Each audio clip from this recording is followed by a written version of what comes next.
Okay. Okay. So, Jaganmohan Reddy గారు అసెంబ్లీకి సంబంధించిన అంశం ఏంటి ఇంకా ఆయన ఆల్మోస్ట్ ఇంక రానని చెప్పేసి నిన్న ప్రకటించేశారు. నిన్నైతే అటెండెన్స్ కోసం అంటారా? లేదంటే భయపడి ఎళ్లారని చెప్పేసి టీడీపీ వాళ్ళు అంటారా? ఇవన్నీ ఉన్నా కూడా నిన్న వెళ్లారు. ఒక 11 నిమిషాలు ఉన్నారు. బయటకొచ్చేశారు. ఈ పరిణామాలన్నీ చూస్తున్నప్పుడు జగన్మోహన్ రెడ్డి తీసుకున్నటువంటి నిర్ణయం పైన ఒక డిఫరెంట్ మాడ్యూల్స్‌లో వర్షన్స్ వినిపిస్తున్నాయి. ఏం చెప్తారు మీరు దీనికి సంబంధించి? ఫస్ట్ పాయింట్ ఏంటంటే జగన్మోహన్ రెడ్డి గారు భయపడి అసెంబ్లీకి ఒకరోజు సంతకం పెట్టేసిపోయాడా? ఇప్పుడు చర్చ హ్మ్. అంతా అదే. హ్మ్. అంటే డిస్క్వాలిఫికేషన్ అయిపోతాడు, అవును. భయపడిపోయినాడు అని. ఆ ప్రసక్తే లేదు. హ్మ్. 2 కారణాలు ఇచ్చా. జగన్మోహన్ రెడ్డి వ్యవహార శైలి గురించి చూస్తే ఆయన బ్లైమ్ అనేది ఆయన భయం అనేది ఆయన బ్లడ్ లో లేదు. భయం బ్లడ్ లో ఉండదు. అట్లాంటి మాటలు మనం మాట్లాడలేం గానీ, హ్మ్. భయం అన్నది జగన్మోహన్ రెడ్డి గారు చెయ్యడు. హ్మ్. చేసేట్టుగా అంటే వైఎస్ఆర్ కాంగ్రెస్ పార్టీ స్థాపించి ఉండేవాడు కాదు. ఓకే. కాబట్టి భయపడే మనస్తత్వం కాదు. హ్మ్. నెంబర్ 1. నెంబర్ 2, డిస్క్వాలిఫై కోసమే అసెంబ్లీకి పోయాడు జగన్ అనుకుంటే, ఇంకొక 1 ఇయర్ తర్వాత అసెంబ్లీకి పోయినా జగన్మోహన్ రెడ్డి గారి నాయకత్వం వైసీపీ ఎమ్మెల్యేలు డిస్క్వాలిఫై కారు. అవును. ఎందుకంటే as per norms 60 days 16 working days of assembly కంటిన్యూగా ఆబ్సెంట్ అయితే వారిని డిస్క్వాలిఫై చేయొచ్చు, అవును. రద్దు చేయొచ్చు అసెంబ్లీ. ఇప్పటికీ వైసీపీ ఆబ్సెంట్ అయింది కేవలం 15 రోజులే. హ్మ్. 1 ఇయర్ అయిపోయిందని చాలా మంది భ్రమల్లో ఉంటారు. చాలా మంది తెలియదు. ఆ మీడియా ఇవన్నీ చెప్పకుండా హ్మ్. అయిపోయింది జగన్ అంటున్నారు. హ్మ్. ఇప్పటి వరకు జగన్మోహన్ రెడ్డి గారు నాయకత్వం వైసీపీ ఎమ్మెల్యేలు ఆబ్సెంట్ అయింది కేవలం 15 రోజులే. హ్మ్. మీరు వాళ్ళ డిస్క్వాలిఫికేషన్ అనే చర్చ ప్రారంభించాలంటే ఇంకా 45 రోజులు ఆబ్సెంట్ కావాలి. ఇంకా ఓకే. 45 రోజులు ఆబ్సెంట్ అయినా కూడా 45 రోజులు ఆబ్సెంట్ అయితే ఆ తర్వాత నోటీస్ ఇచ్చి చేయొచ్చు. హ్మ్. అంటే 45 రోజులు ఇంకా ఉంది. 15 రోజులు ఆబ్సెంట్ కి భయపడిపోయి వెళ్ళిపోతారా? హ్మ్. అంటే ఎట్లా అంటే ఫస్ట్ 2 రోజులు సమావేశం జరిగింది. ఆ రెండింటికి పోయిన రోజులు. ఎందుకంటే హ్మ్. ప్రమాణ స్వీకారాలవి. తర్వాత 5 రోజులు జరిగింది. 5 రోజుల్లో మొదటి రోజు పోయినారు. మిగతా 4 రోజులు పోలా. హ్మ్. ఆ తర్వాత 11 రోజులు అసెంబ్లీ జరిగింది. ఈ 11 రోజుల్లో 11 రోజులు పోలా. ఇప్పుడు హ్మ్. ఎన్ని రోజులు కంటిన్యూగా ఆబ్సెంట్ అయినట్టు? 15 రోజులు. హ్మ్. ఇంకా 45 రోజులు కంటిన్యూగా ఆబ్సెంట్ అయిన తర్వాతనే యాక్షన్ తీసుకునే అవకాశం ఉంటుంది. ఇప్పుడు ఓకే. ఈ సమావేశాలు అసెంబ్లీ సమావేశాలు 21 అంటున్నారు. హ్మ్. మార్చి. హ్మ్. మొత్తం లెక్కేసుకుంటే వర్కింగ్ డేస్ 20 రోజులు వస్తుంది అశోక్ గారు. హ్మ్. ఓకే. ఈ 20 రోజులు జగన్మోహన్ రెడ్డి మొన్న పోకుండా 20 రోజులు కూడా జగన్మోహన్ రెడ్డి గారు ఆబ్సెంట్ అయినారు అనుకోండి. ఎన్ని రోజులు అవుతుంది? 35 రోజులు అవుతుంది. అవును. హ్మ్. మళ్ళీ జూన్, జూలైలో ఒకసారి, నవంబర్‌లో ఒకసారి మొత్తం కలిసి 20 రోజులు జరగవు. హ్మ్. అప్పుడు ఎన్ని 50 రోజులే. అంటే వచ్చే మార్చిలో జరిగే బడ్జెట్ సమావేశానికి జగన్ హాజరై ఉన్నా డిస్‌క్వాలిఫై కాదు. ఓకే. మరి ఇంకా 1 ఇయర్ ఉండంగా ఈ రోజు ఎందుకు పరిగెత్తుంటాడు? హ్మ్.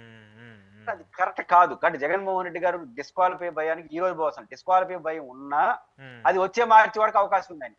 ఓకే. As per act. హ్మ్. కాబట్టి అది అర్థం లేని మాటలు. ఓకే. ఎందుకు పోయాడు జగన్మోహన్ రెడ్డి గారు? నేనైతే ప్రైమరీగా జగన్మోహన్ రెడ్డి గారు అసెంబ్లీకి పోవాలని కోరుకుంటా. ప్రతిపక్షం ఇయ్యకపోయినా పోవాలని అంటాను. ఆ ఓకే. పేరుతో పోకుండా అని అంటాను. దట్ ఈస్ హ్మ్. Different issue. కానీ జగన్మోహన్ రెడ్డి గారి ఉద్దేశ్యం ఏంది?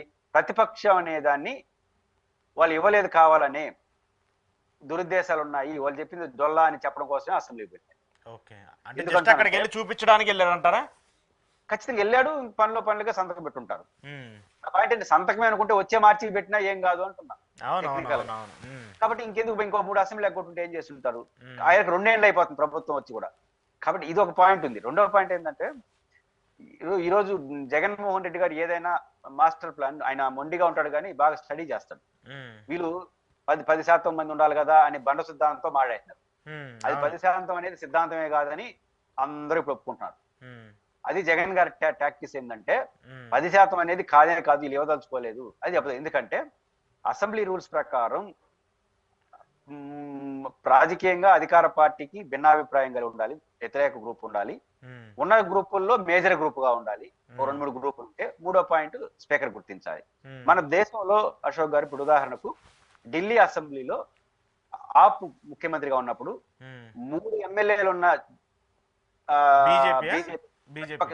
ముగ్గురు ఎమ్మెల్యేలు ఉన్నారు. హ్మ్. వాళ్ళకి ప్రతిపక్ష హోదా ఇచ్చినారు. హ్మ్. మొత్తం 10% రూల్ అయితే 7 మంది ఉండాలి. ఎందుకంటే 70 హ్మ్. మంది ఎమ్మెల్యేలు. హ్మ్.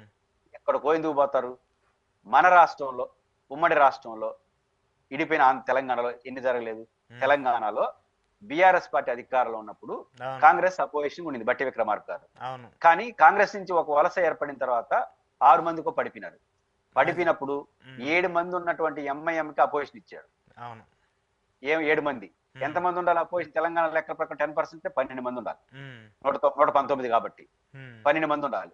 మరి 12 మంది ఉండాలనేది 10% అయితే ఇప్పుడు 7 మంది ఉన్న ఎంఐఎంకి ఎందుకు ఇచ్చింది? హ్మ్. ఆ తర్వాత ఒక్క భారత పార్లమెంట్ లో మాత్రం రాహుల్ గాంధీ దగ్గర 10% లేదని 2 సార్లు లేదు ఓకే. మొన్న. ఈసారి ఇచ్చారు. ఉమ్. అదర్ దెన్ భారతదేశంలో చాలా రాష్ట్రాల్లో 10% సంబంధం లేకుండా అంత ఇచ్చేస్తారు. ముందు కూడా బీజేపీకి 2 ఎంపీలు ఉన్నప్పుడు కూడా ప్రతిపక్ష హోదా ఇచ్చారని చెప్పేసి ఒకటి ఉంది కదా. షేర్ కాదు. తెలుగుదేశం పార్టీ ఒకనొక టెక్నికల్ ప్రతిపక్షం అయింది. పర్వతనేని ఉపేంద్ర లోక్సభలో. ఓకే. అప్పుడు ఎవరు లేరు, కాంగ్రెస్ ఒకటే ఉన్నింది. కాబట్టి ఈయన 40, 25, 30, 40 వచ్చినట్టున్నాయి తెలుగుదేశం రామారావు గారు పార్టీ పెట్టినప్పుడు. అవును. పర్వతనేని ఉపేంద్ర గారు లీడర్ ఆఫ్ అపోజిషన్ అయిపోయాడు. కానీ ఉండాల్సినంత 500 చిల్లరగా 54 ఉండాలి, అయిపోయాడుగా. అంటే చాలా ఉదంతాలు ఉన్నాయి. అంటే 10% అనేది రూల్ కాదు, 10% అనేది సాంప్రదాయం కూడా కాదు, అమలవుతా ఉంది చాలా రాష్ట్రాల్లో, నేను కాదను. కానీ అది రూల్ కాదు, చట్టంలో అది లేదు. సాంప్రదాయం కాదు, ఢిల్లీలో ఇచ్చారు, తెలంగాణలో ఇచ్చారు, పార్లమెంట్ లో ఇచ్చారు కదా. కాబట్టి ఇస్తున్నారు 10% లేకుండా. కాబట్టి ఇప్పుడు రెండోది, ఈ డొల్లతనంతో పాటు స్పీకర్ గారు కార్యాలయం కానీ అందరూ ఏం మాట్లాడుతున్నారు, రూల్స్ ప్రకారం ఎవరయ్యా అంటున్నారు. మరి రూల్స్ ఎవరైనా విషయం హైకోర్టుకి ఎందుకు చెప్పట్లేదు? ఇప్పటికి 6 నెలలు 7 నెలలు అయింది.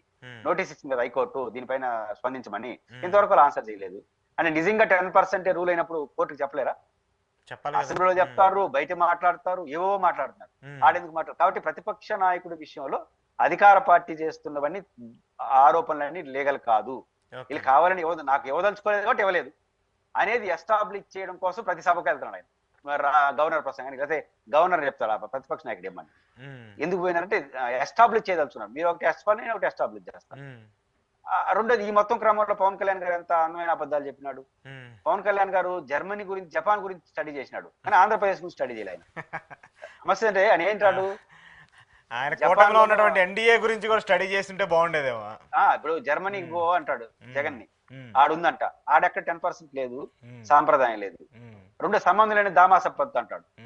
21 మంది నాకీ లేదంటాడు. రూల్ ప్రకారం అసెంబ్లీ రూల్స్ ఏం చెప్తాయంటే, నేను ముందు చెప్పినట్టు అధికార పార్టీకి వ్యతిరేకంగా ఉండాలి రాజకీయంగా. మీరు అధికార పార్టీలో భాగస్వామి, నేను 21 మంది ఉన్నారు కదా అంటాడు. ఏంది నాకు అర్థం కాదు. అప్పుడు ఆయన ప్రతిపక్షంగా రావాలి, అప్పుడు కూటమి నుంచి రావాలంటే విడిపోతే ఇస్తారండి, విడిపోతే ఇస్తారు. విడిపోతే కూడా 21 మంది ఆయనతో ఉండాలి కదా. 21 మందిలో 10 మంది పోతే అంతే కదా, మళ్ళీ 17 మంది మొదలకు వస్తుంది. కాబట్టి ఆయన ఏదో రెండోది, జర్మనీలో లాజిక్ గానీ ఆంధ్రప్రదేశ్ అమలైతే ఏం జరుగుతుందో తెలుసా అశోక్ గారు? ఆంధ్రప్రదేశ్ లో తెలుగుదేశానికి కనీసం 30 సీట్లు పోతాయి, జనసేనకి సగం పడిపోతాయి, బీజేపీకి 2-3 మిగులుతాయి. ఆయన చెప్పాడు దామాస అని. దామాస అంటే అర్థం ఏంటంటే అభ్యర్థులు ఉండరు, మొత్తం పోలైన ఓట్లు పర్సంటేజ్ ఎంత తీసుకుంటారు. దామాస అంటే అది, దాని దీనికి చెప్తున్నాడు ఆయన. అది కానీ అమలు అయితే జగన్ ప్రేయర్ లీడర్ అయిపోతాడేమో కదా అప్పుడు. కాదు, జగన్మోహన్ రెడ్డికి 40% ఎంత 40, దాదాపు 20, దాదాపు 70 సీట్లు వచ్చేస్తాయి జగన్ కి ఆంధ్రప్రదేశ్ లో. ఇప్పుడు అసెంబ్లీలో 70 సీట్లు వస్తాయి. జర్మనీని కానీ పవన్ కళ్యాణ్ తీసుకొచ్చి ఆంధ్రప్రదేశ్ లో పెడితే జగన్ కి 70